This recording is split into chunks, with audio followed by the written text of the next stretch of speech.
So in this video, we want to take a look at something called sequences. We'll start off with a definition and then a couple of examples. A sequence S is a function whose domain D is a subset of Z, the integers.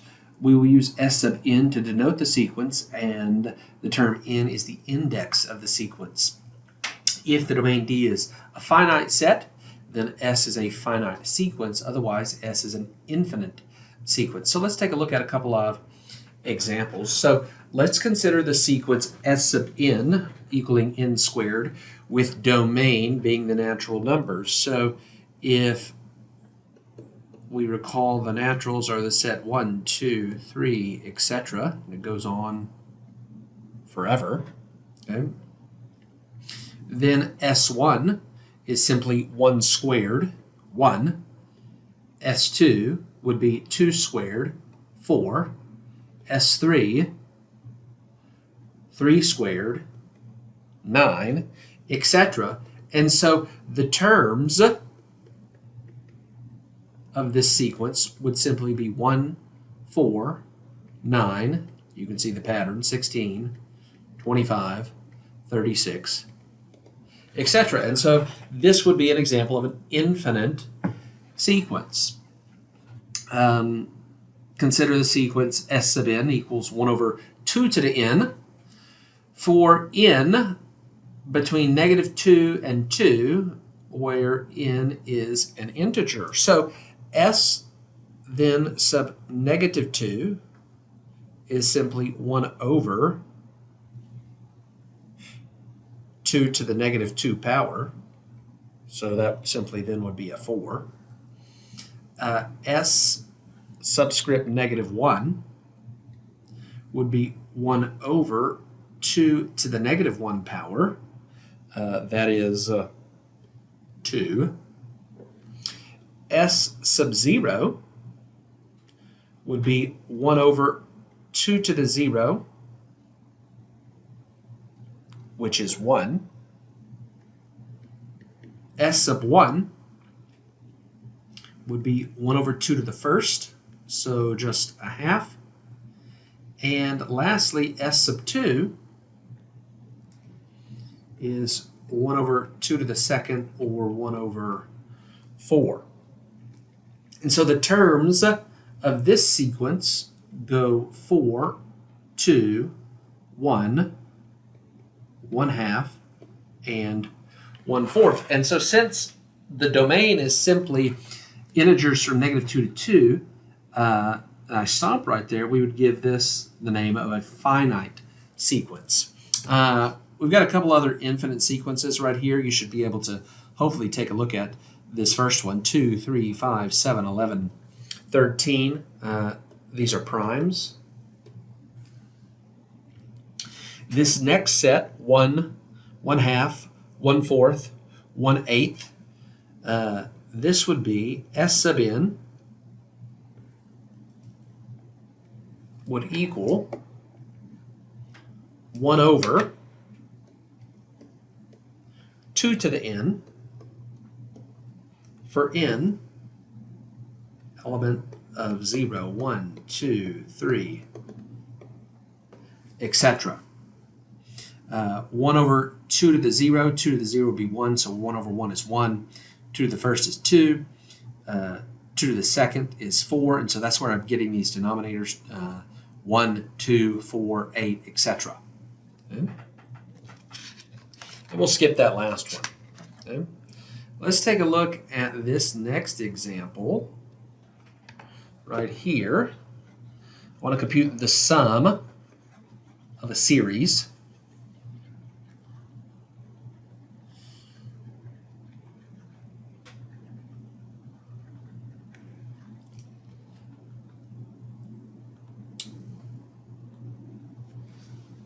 So let's say that I wish to compute the sum from I equals 1 to 5 of I. Well, all this is summation notation. This says start where I equals 1, end where I equals 5, and everywhere you see an I, you're going to plug in the value each time in the sequence. So this is simply equal to 1 plus I equaling 2 plus I equaling 3 plus I equaling 4 plus I equaling 5. I'm stopping at 5 because that's where I'm told to stop. And if we recall, we've seen a formula, something similar to this in the past, where I'm summing up the first n integers. Okay?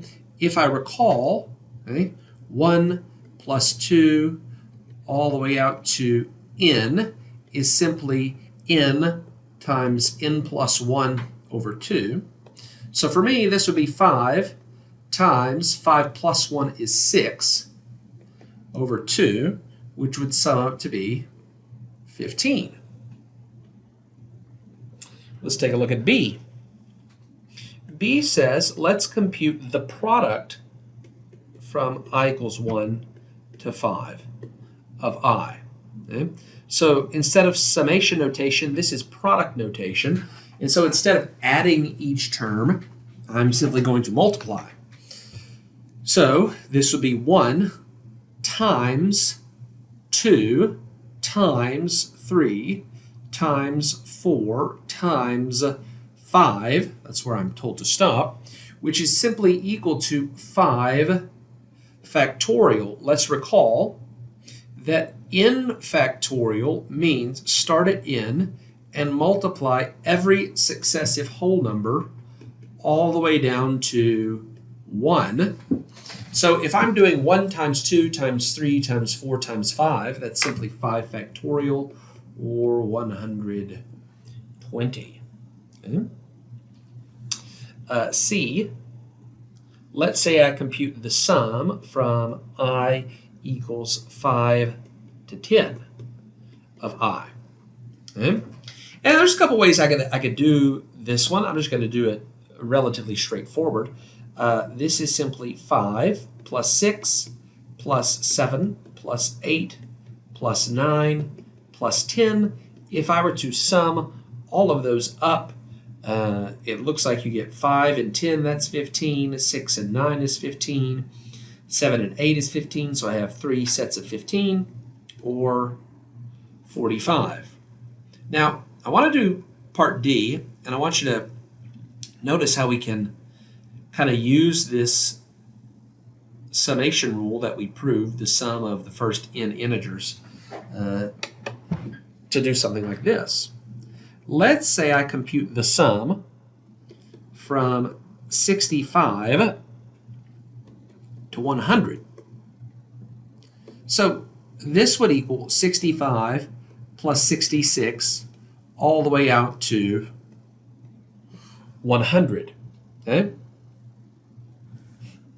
Now, let's look at this from this perspective. Okay? The goal is to sum up from 65 to 100. Well, let us notice that I could sum up from 1 to 64 and then sum up from 65 to 100, and that would be the same thing as summing simply from 1 to 100.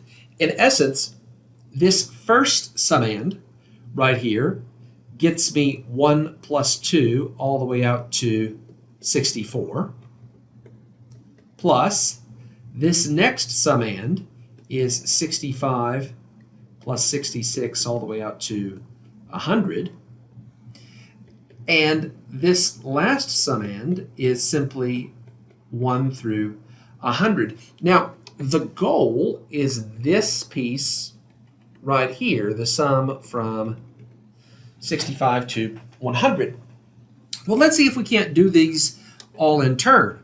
How can I sum from 1 to 64? Well, if we remember our little formula, that's n times n plus 1 over 2 plus, I'm still going to write this as the sum from I equals 65 to 100 of I equals, and now how can I sum up from 1 to 100? Well, that is n times n plus 1 over 2. Now, if this is my goal right here, summing from 65 to 100, then I can simply take this term and move him over to the other side of this equation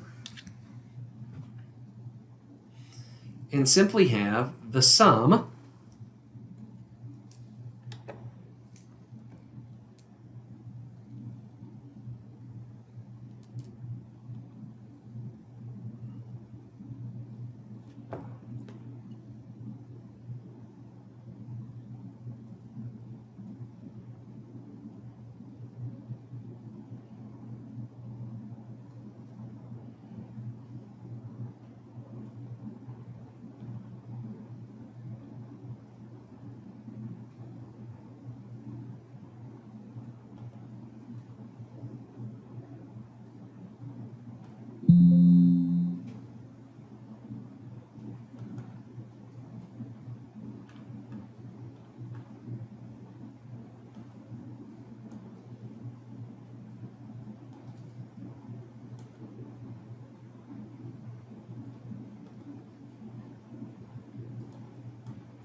So, sorry for the technical issues. I guess it closed the PowerPoint for me automatically. The sum from 65 to 100 of I would equal 101 times 100 over 2. That's the sum from 1 to 100. Subtract 64 times 65 over 2. That's the sum from 1 to 64.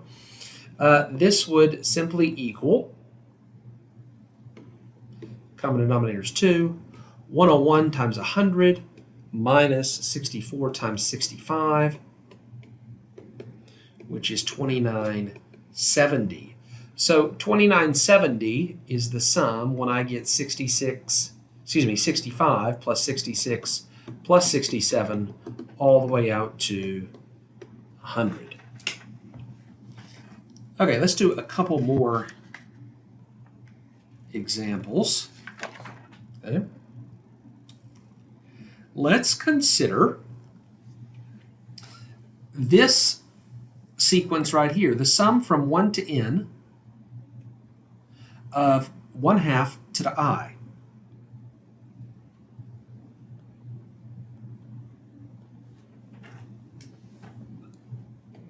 So let's consider the sum from I equals 1 to n of 1/2 to the I power. And I want to compute the sum for n equals 1, 2, 3, 4, etc. Okay.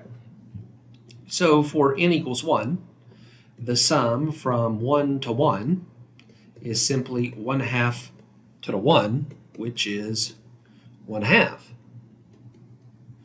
For n equals 2, the sum from 1 to 2, that's 1/2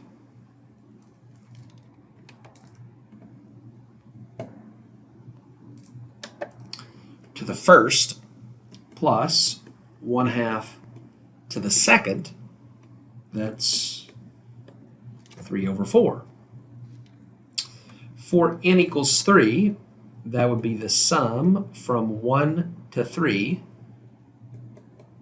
of 1/2 to the I, that is 1/2 plus 1/2 squared plus 1/2 cubed,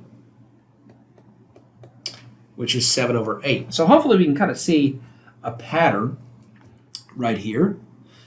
For n equals 4, This would be the sum from I equals 1 to 4, 1/2 I. So that's 1/2 plus 1/2 squared plus 1/2 to the third plus 1/2 to the fourth. And that sums up to be 15 over 16. Now, let's see what the next question in the notes asks. It says, prove using induction that the sum from 1 to n of 1/2 to the I simply equals 2 to the n minus 1 over 2 to the n, which is another way of writing 1 minus 1/2 to the n. So let's see if we can't prove this using induction. So, prove that the sum from 1 to n of 1/2 to the I simply equals 2 to the n minus 1 over 2 to the n, which is algebraically equivalent to 1 minus 1/2 to the nth power. Okay, so proof. By induction, and the first thing to show is the base step.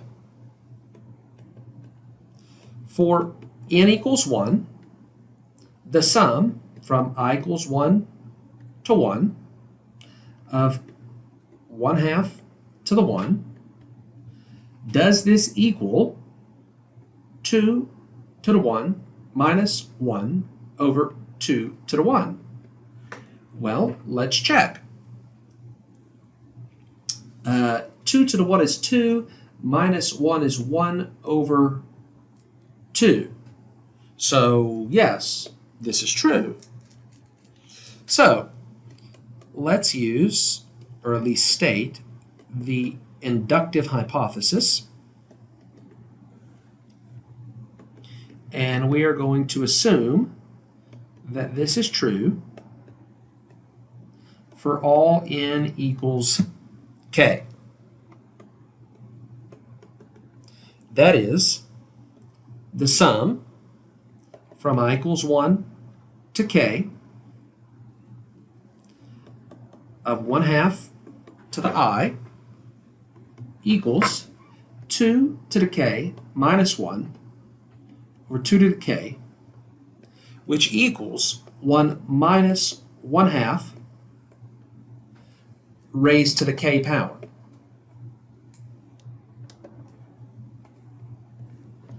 So it's important that I get to assume that this is true.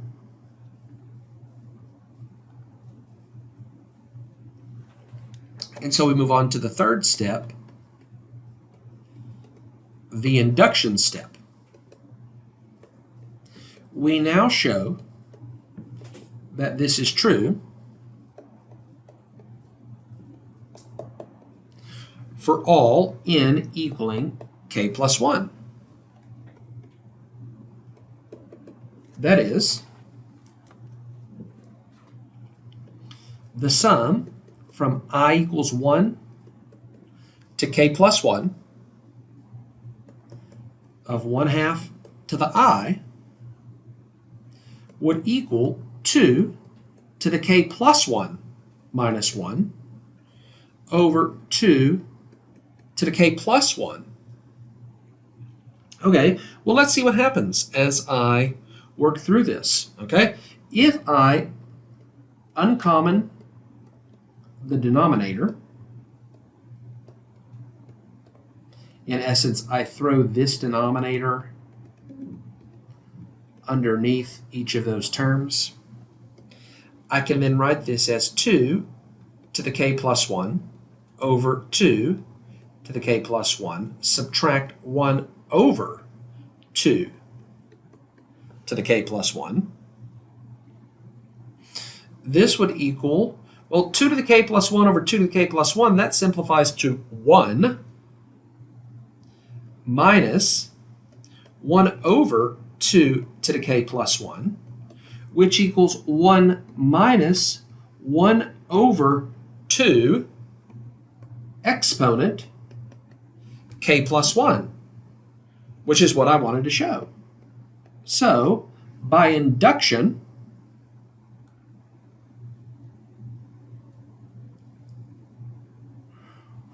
we simply proved that the sum from I equals 1 to n of 1/2 to the I simply equals 1 minus 1/2 to the n.